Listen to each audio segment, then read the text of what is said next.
In this training, we're going to go over how to do basic payment automations. Now, I want you to understand there are lots of ways to do payment automations, and I'm just going to show you a couple of those. Also, I want you to understand this is not going to be the same as doing a membership payment because we're going to talk about that in a different training. This is just for any basic digital or physical product that you have a funnel or website set up for. You could also use this method for a store. If you've got a store set up, you can send a thank you message, but there's other ways to send confirmations of digital products within your e-stores. So we're going to walk through basic payments and help you to understand what the triggers are, what the differences are, and we're going to show you how to build out an automation the way we would do it at Social Connector.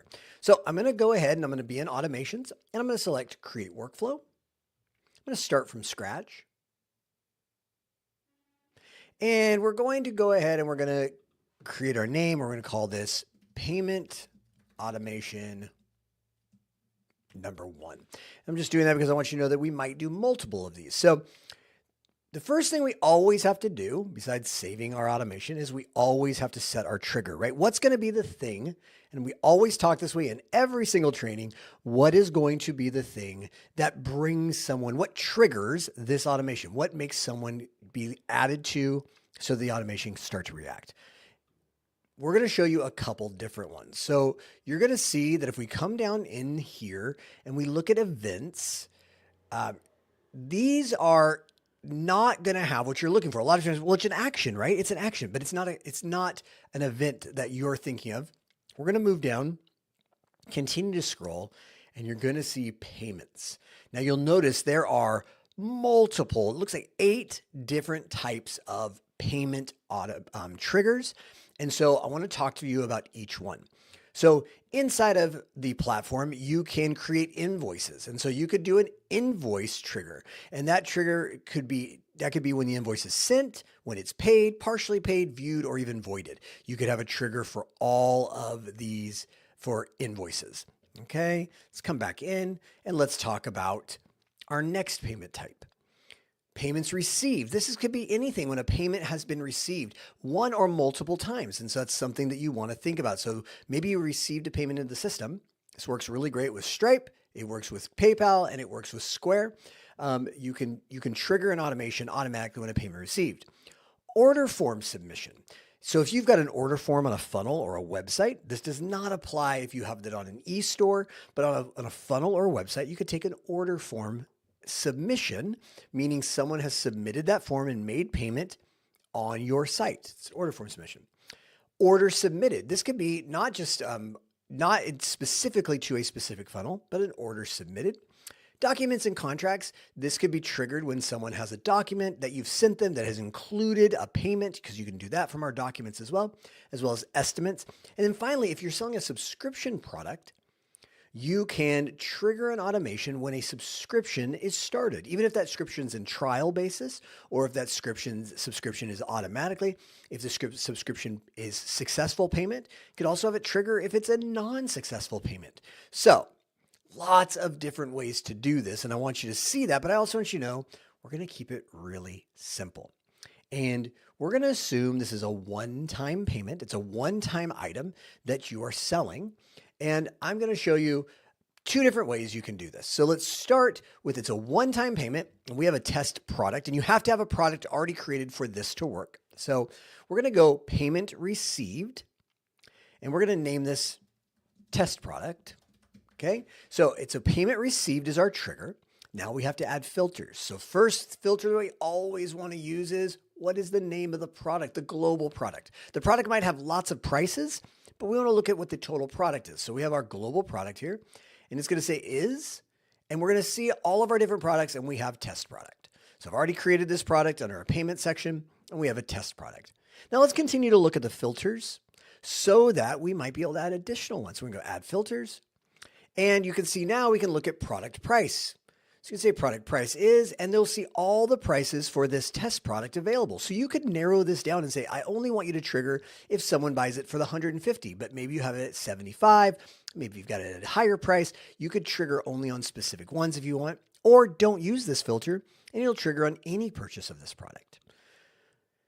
Further down, you'll see payment status, and you'll have multiple payment statuses. So failed or success. We want it to be success because this is when someone actually purchases something and we want it to be a failed payment. So these two items are very important, okay? Because we want to narrow this down.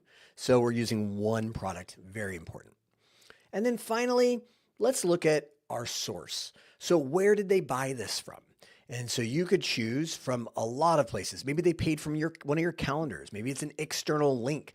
Maybe it's a form, a funnel, an invoice, a manual payment, a membership, a website. So it could be, you could choose any of these sources if you want.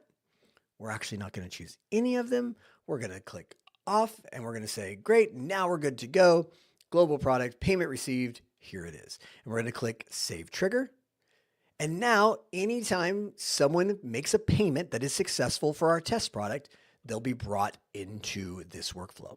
But let's try a different way just so you can see it here. Let's go ahead and do order. Let's just do order submitted this time. Let's just do order submitted, and we're going to call this order submitted test product. Okay. Now remember, only one of these filters can be applied to any given person. So depending on which one the system sees, maybe it was the payment first, or maybe it was the order submitted first, that will be the trigger that brings them in. Now we're going to click on filters and let's go through our filters here. So first of all, global product. We know we want that. We're going to use is, and we're going to say test product. So what did they purchase? They purchased our test product. That's what we're asking here. Next, we're going to see product price and order source. So we have two options here, product price and order source. So we're going to do order source is, and again, you're going to see some of the very same things you've seen before. However, you're going to notice now it could be from an order form. It could be that this order is submitted from an order form or even your e-store. This is what you'll use if you're working with an e-commerce store and you want to trigger something. You can use your e-store. You can say order form, right? And then we're gonna come down here. And now suddenly what you're gonna notice is more things. Because I said order form, it's gonna ask me in what funnel or website. If I were to choose store, let's see if it changes things here. And we're gonna click store. I'm gonna click add filters. Notice that now we don't have all those other items because it was from the store.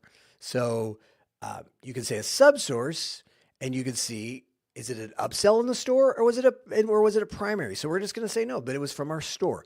So you can say external and you can look at our filters here. You can see what are our subsources here? Is or is not Shopify or WooCommerce. If you're integrating with Shopify or you're integrating with WooCommerce, that's what you would use as external. Same thing from forms, and then you'll be able to choose, all of these different things every single time. You can change this. For us, we would just use global product is test product, and it's an order submitted. Now, with orders submitted, they can't submit unless they are successful. So that's why you can see that here.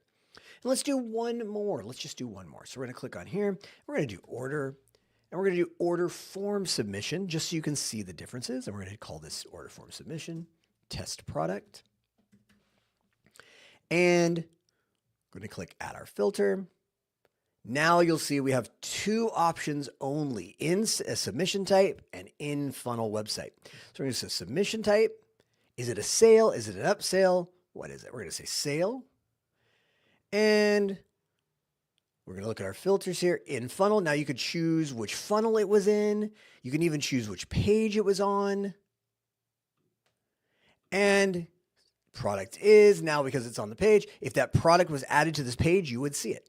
So you can see there's lots of different ways for us to trigger a payment. Now, I know we spent our whole training on this, but that's okay. We're going to come back on our next training and we're going to show you how and what you can do once you have an order submitted. What are some of your options?